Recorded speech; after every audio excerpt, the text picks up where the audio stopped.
It's so nice to have you on here, Judy. This is such a pleasure for us. Yeah, thank you so much. This is really such an honor. We're both big fans, and we're trying not to be too nervous. So. I guess we'll just start by introducing ourselves. I'm Kevin. I'm Pam.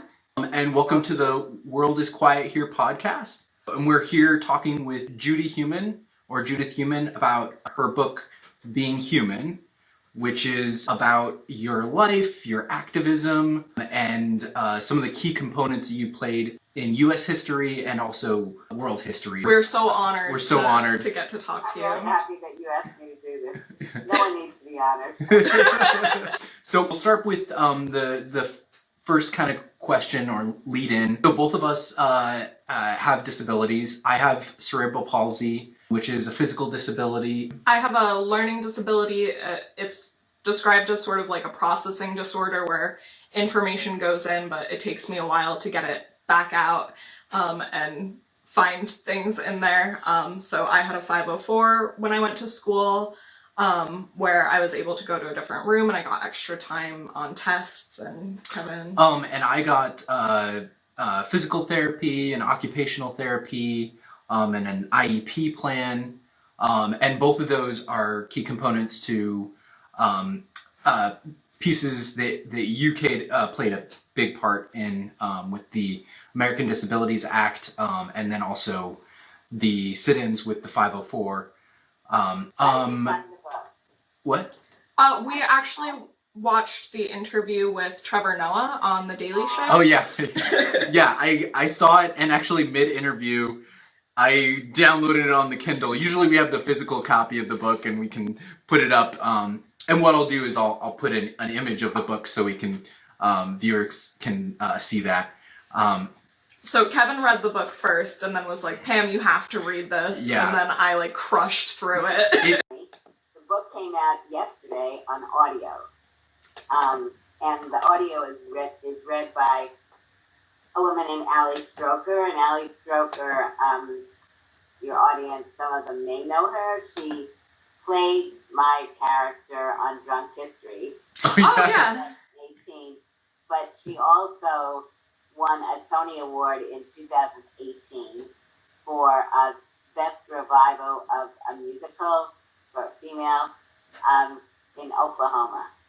And she's a great singer and a great actress. And I physically felt I couldn't read the book. My breathing is not 100%, and so it would have taken me a long time to read the book this length. But because she's a singer and got lots of breath, and so finally yesterday. So people may want to get it on the audio or the hard copy. Yeah, definitely. And I think that also talks to accessibility of it, because if you have trouble reading it, then being able to listen is a good alternative. First question. So what are some things that people born after the American Disability Act did not experience? Just things that people like Pam and I have taken for granted. Yeah. What do you think? Everything. Well, a lot of the things you talk about in the book, like even access to schools. Even some of the basic things of like ramps and being able to access the sidewalk and a lot of different things that we've just taken for granted. I'm 72, and there have been really significant changes that have happened in the United States and in countries around the world, but in the U.S. in particular, because of laws like Section 504. It prohibits discrimination against a disabled person in a program getting money from the federal government. So that law, which came out in 1973, although the regulations didn't come out till 77, really over time has been having a bigger and bigger impact because, for example, it's required that when schools are being built, when they're being renovated, they have to comply with a set of standards. So the school, for example, that I was denied admission to in 1953 or 54 was rebuilt, was renovated, and when it was renovated, they had to comply with accessibility standards. So If my mother were taking me to school today, I would be able to get into that school where other tutors couldn't. Yeah. And sidewalks and all those things now, which get money from the federal government, are required to be accessible. But I think one of the other important parts about the Americans with Disabilities Act is that it covers the public and the private sector. So, for example, shopping malls that were built before 1990, unless there was a state law that required them to be built accessible, they didn't have to, by law, be built accessible till after 1990.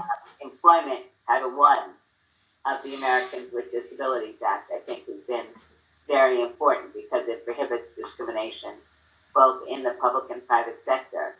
Talks about what kinds of discrimination could exist and what various remedies might be. Yeah. And I think one of the other very important parts about the Americans with Disabilities Act is many more people know about the law and have an understanding of how it can impact them.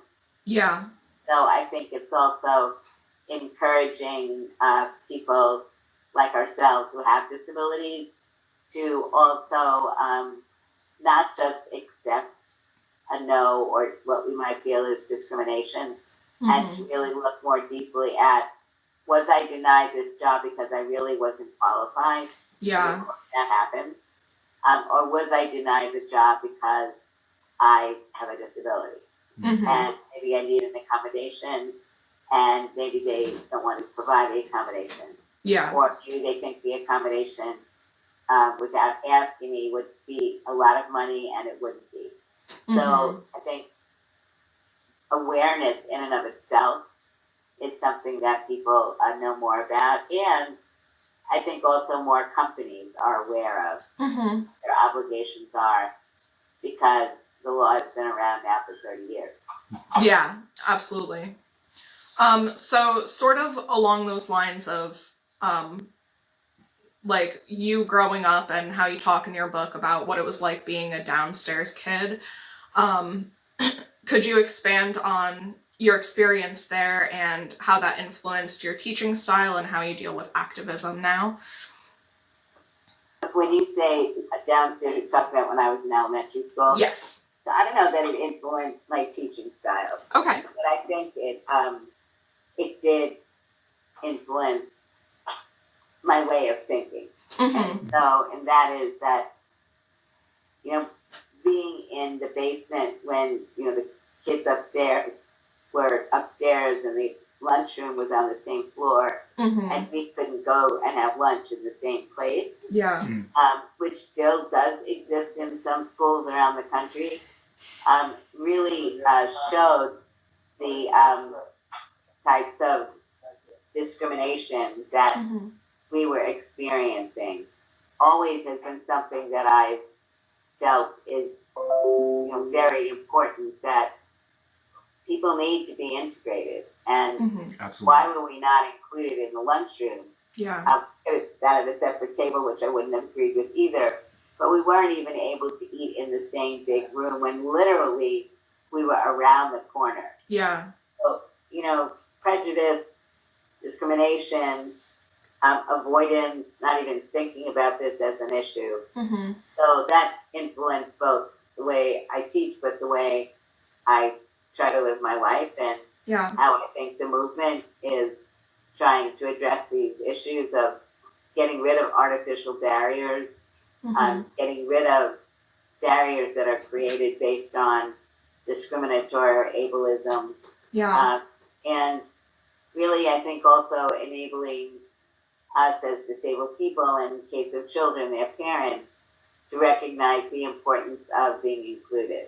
And the more we're not included, the more separated we are. The more separated we are, the more people look at us as different, not being equal, not being able to make the same kinds of contributions. So I think all those issues are things that it's not just me. Sure, you work on the same things. It's basically, as our movement continues to grow, it's really speaking up both to prevent these types of issues, Yes. as well as to work on remedying them when they occur.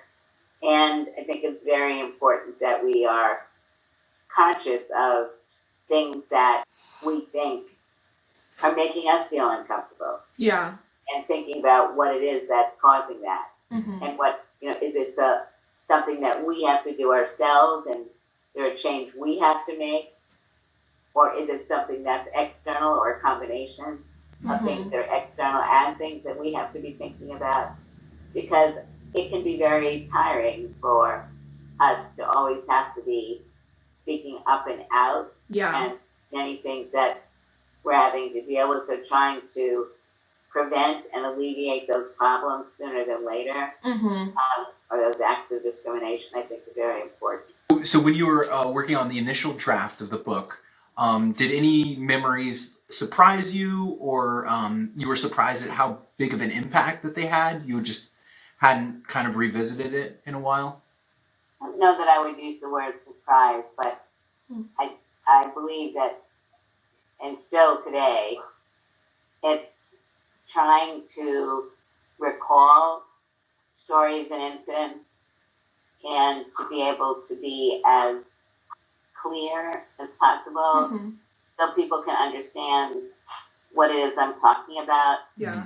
We tried in the book to also, for me, in being clear about issues, that it could allow other people to think about situations in their life. Yeah. They're being able to be clearer about what happened, why they think it happened, what they did, how they felt, what they might do differently today. I think all those things are important.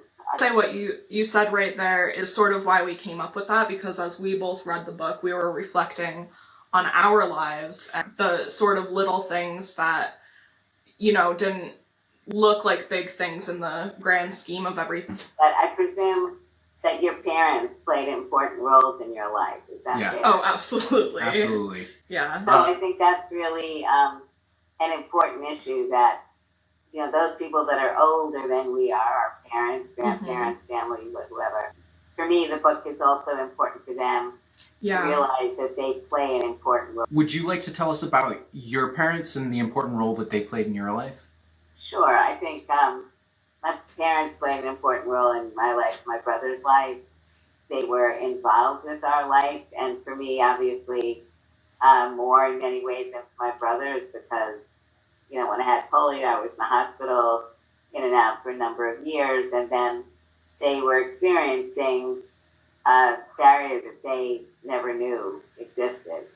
So my not being able to go to school, I'm sure they didn't really realize that that could be an issue, because at that point they weren't asking for any help, So, what really was going on for them was that they were recognizing that the system wasn't really there to serve me or other kids with disabilities. Yeah. And that it was going to be really important to make sure that they learned so that they could become stronger advocates. Yeah. And I think they were, I didn't learn until later on that I was the first child in my special ed classes to go to a high school. Oh. Because before that, the students mainly had cerebral palsy, and they would go to sheltered workshops. And as I mentioned this in the book, the kids in the classes that I went to, the older classes, kids stayed till they were 21, and then they went to these sheltered workshops. Now, that changed as a result of my parents and other parents working with the Board of Ed in New York and really demanding that they make schools accessible, some schools accessible, and provide transportation and support for us in school so that we didn't have to go back on home instruction. One of the quotes actually from the book that really stood out to me is when you said, when other people see you as a third-class citizen, the first thing you need is a belief in yourself and the knowledge that you have rights.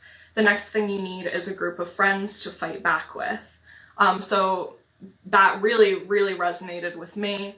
And it sort of got me thinking about if you have any thoughts on how people who don't have confidence speaking up or are unable to leave the house, how they can make a difference and create the same type of community that you're talking about there.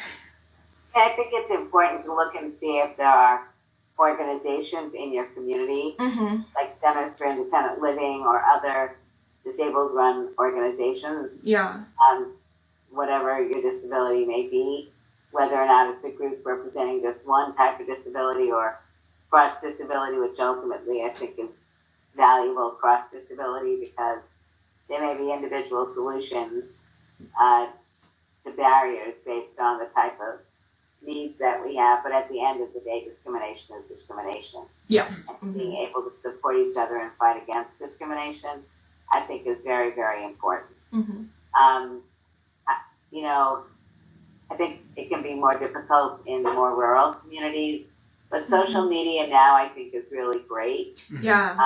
Making sure that people have access to social media. Yeah. In rural communities, you know, both because of whether or not they're wired up or they have the technology they need.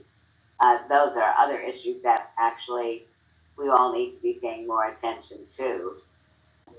That's a big thing for us in Alaska, is that there are a lot of areas where you don't have access to internet. When I read this book, it was such a shock because I just felt like this person who was so important to me, I didn't even know about, and so the question is, do you feel that the history of disability activism is being marginalized just as much as the people who participated in it?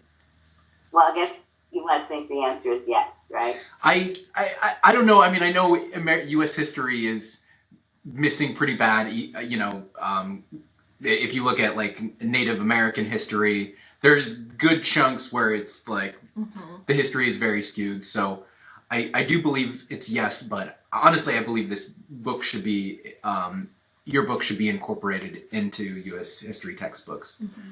So thank you. I mean, I think there is a big absence of the story of disability, the history of disability, institutionalization, discrimination, types of discrimination, looking at disability and race and religion and ethnicity. I think all those issues are very important. And I think the viewing public needs to be speaking up more, that they want to see more and learn more. And I think we as disabled people also need to be more demanding of the media. Yeah. I think, you know, if you look at organizations like GLAAD, which came out in the 80s, I mean, one of the things that GLAAD did was to take the constituency of people from the LGBT community and get them to become more engaged and be able to show their economic capacity. Yeah. And also that there were people, you know, from the LGBT community who were closeted and needing to get them to disclose and be more open because it would open doors.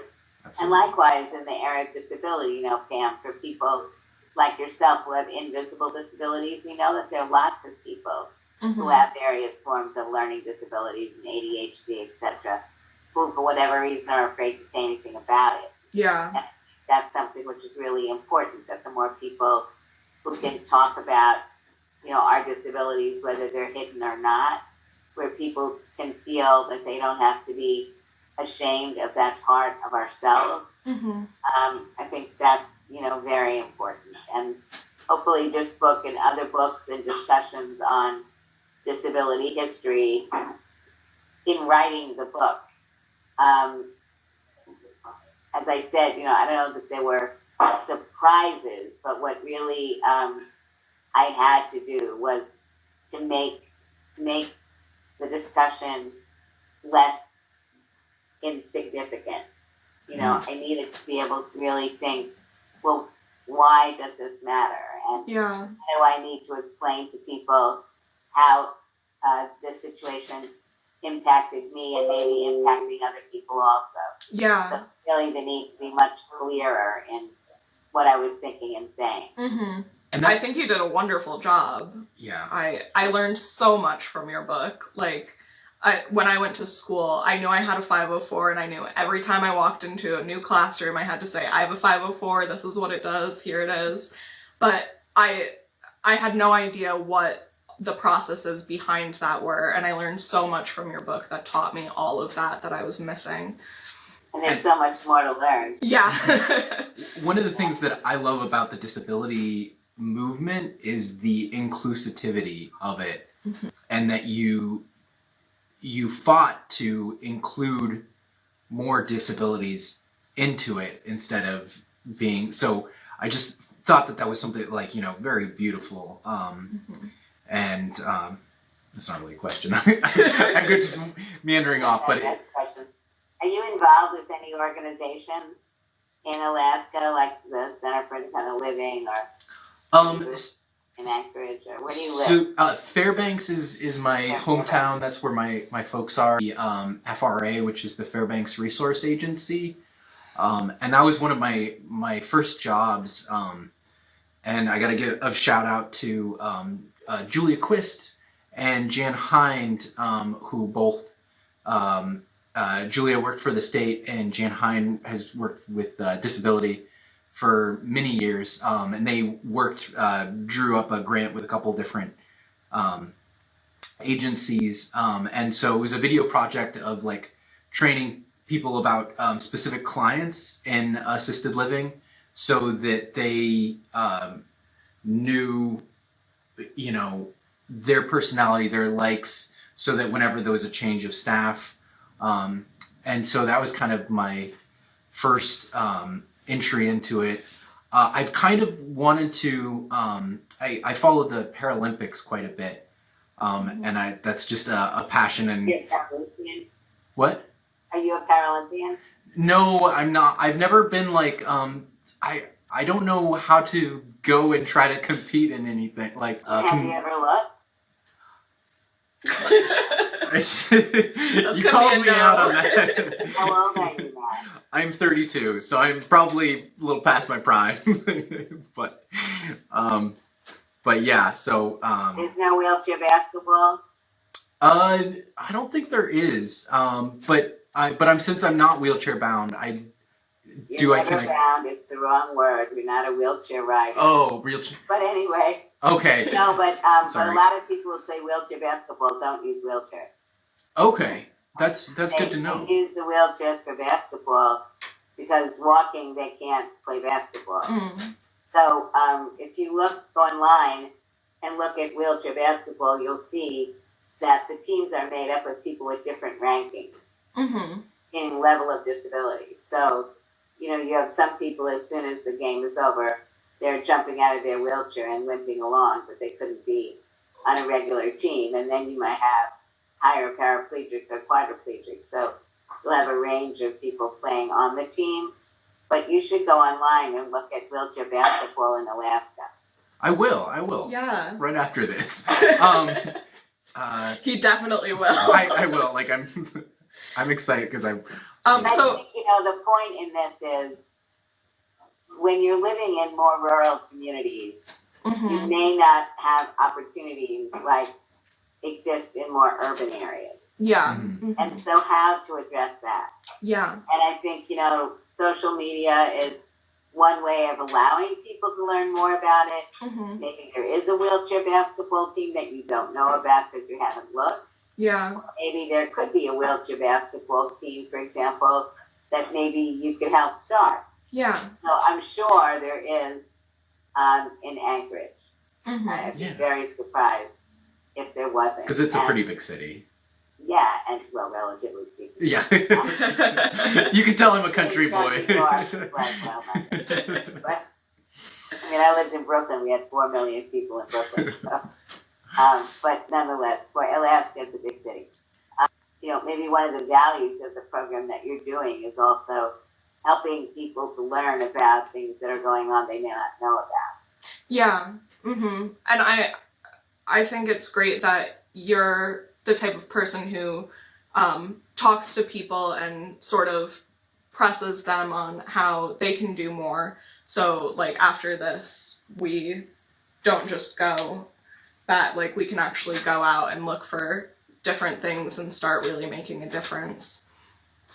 Along those same lines, are there any other publications about activists that you would recommend us looking up and reading?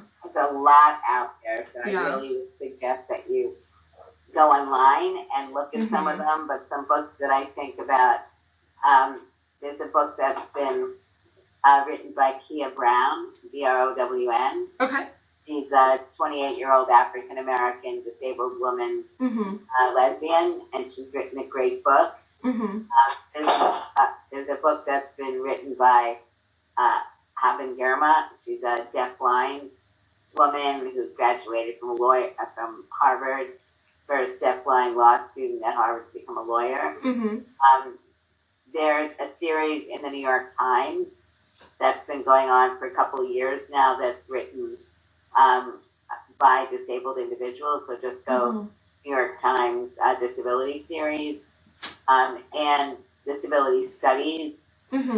Look to see if there's any disability studies in any of your universities in Alaska. But there really there are many different people who are writing books that have disabilities.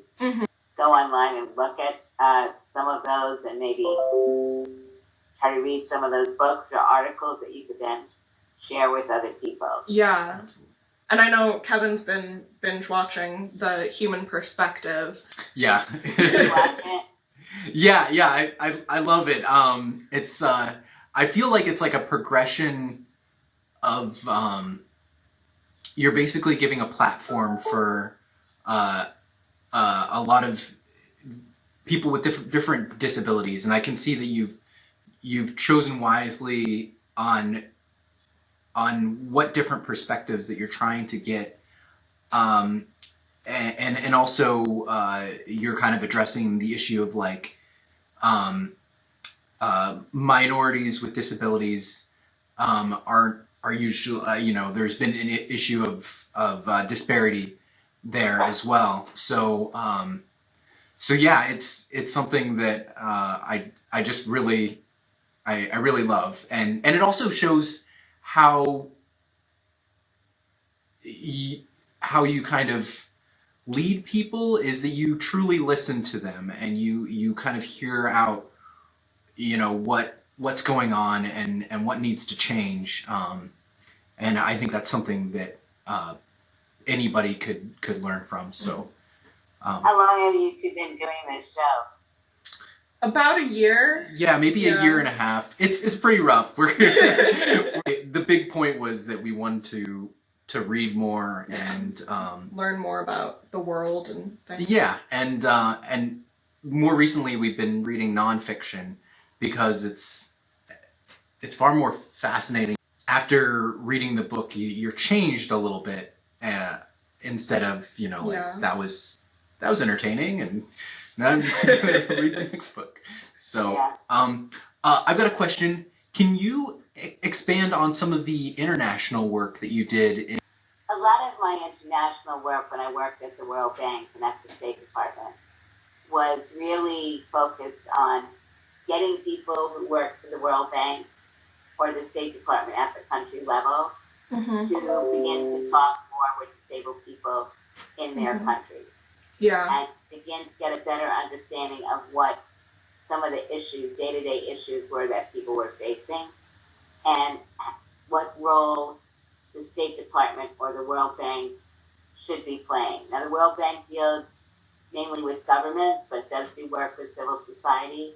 But one of the things that I did when I was at the bank was to look at opportunities to bring countries together, governments from the particular country and the World Bank and disabled people, be able to meet each other and talk about different issues, to look at projects that the World Bank was funding and how to get disability integrated into those projects, to be doing trainings for staff at the World Bank so that they had a better understanding of what the issues were, what were the issues of the bank, and how do we need to look at the priorities of the bank and how to integrate disability into those priorities. Yeah. How to expand the knowledge and competency of the staff of the World Bank, and people like at the State Department moved around from Washington, D.C. to other countries on a regular basis.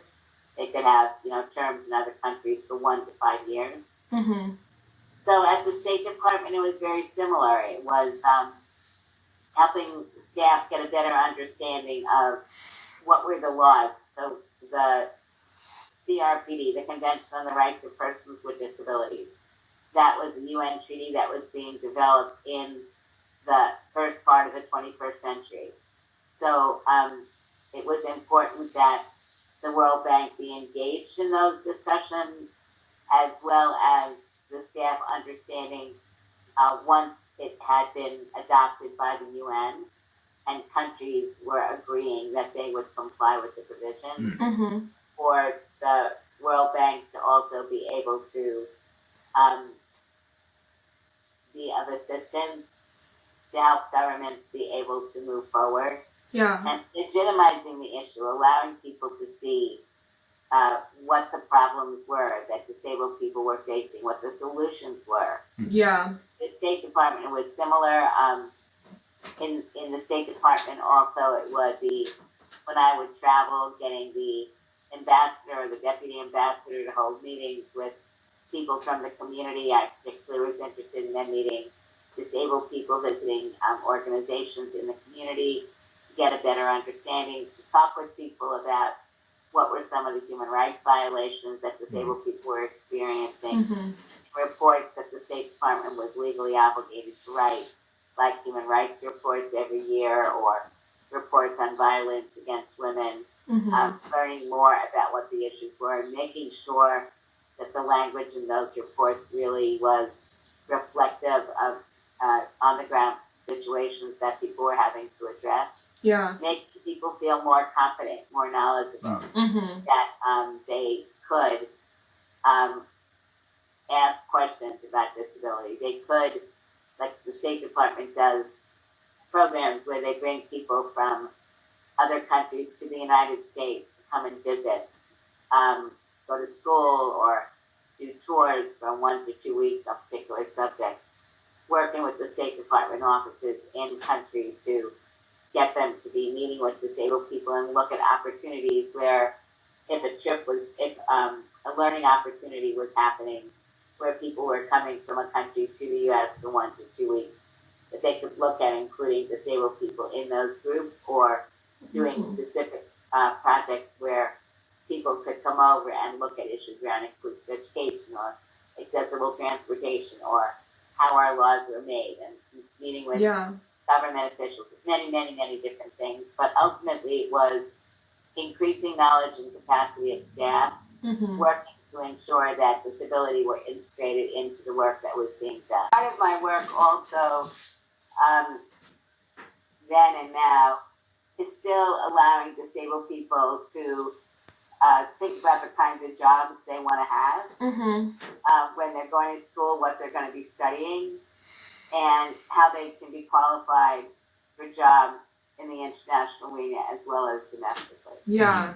So it was also working with human resources to make sure that disabled people were being reached out to, and learning that there were opportunities, and then working within the institutions to make sure that human resources offices were helping to provide support that people needed. Yeah. So, these jobs that I had have been very interesting, and the longer people are in those jobs, the more in depth you can get.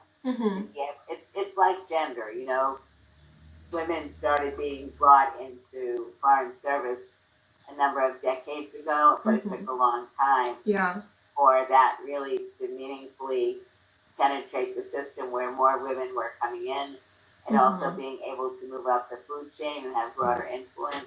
Yeah. It's the same thing in disability. So I'm going to have to go on a few minutes.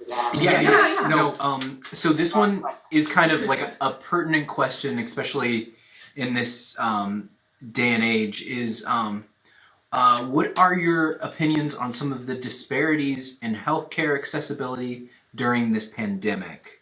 I think the healthcare disparities are becoming more apparent. Yeah. The healthcare disparities have been there. We just haven't focused on them. Absolutely, yeah. We're learning more about the healthcare disparities because we're seeing, when we look at the population of people who are getting sick and who are dying, many of those people have various forms of disabilities. Mm-hmm. And when you dig deeper, many of these individuals have not had appropriate preventative health care or healthcare services when it's been identified that they have disabilities and healthcare issues. So I think while this is a real tragedy and its impact on our states and country and the world is going to go on for a number of years, yeah, I do certainly hope that one aspect of what's going to change is, as a country, we understand the importance of healthcare. Yeah. And that we really, on a person-by-person level, really have discussions that people understand and people can feel like they can discuss why healthcare is important. Mm-hmm. You know, more than 20 million people are losing their healthcare beyond those that already didn't have healthcare because states didn't expand Medicaid. And people really getting into discussing, you know, what are the implications to us as a nation when we have people who are sicker? It causes all kinds of other problems, not just for the individual, but for communities. Yeah. And we have got to look at the fact that our failure to look at prevention, which is one of the big reasons why this has happened. When you read more about, you see how there were people predicting this type of an epidemic, pandemic, more than a decade ago, but we weren't focusing on it. And coupled with the fact that, you know, I think ideologically sometimes I find it abhorrent that in the middle of what's going on, you know, the president could be talking about trying to continue to weaken the limited health care that we offer. Yeah. I mean, he's not getting rid of his health insurance. Yeah. And I guess the way to deal with it is let all these people who believe that we don't need health insurance give up their federally paid for health insurance. And then they give it up for themselves and their families and have to fend for themselves, then we can have a discussion.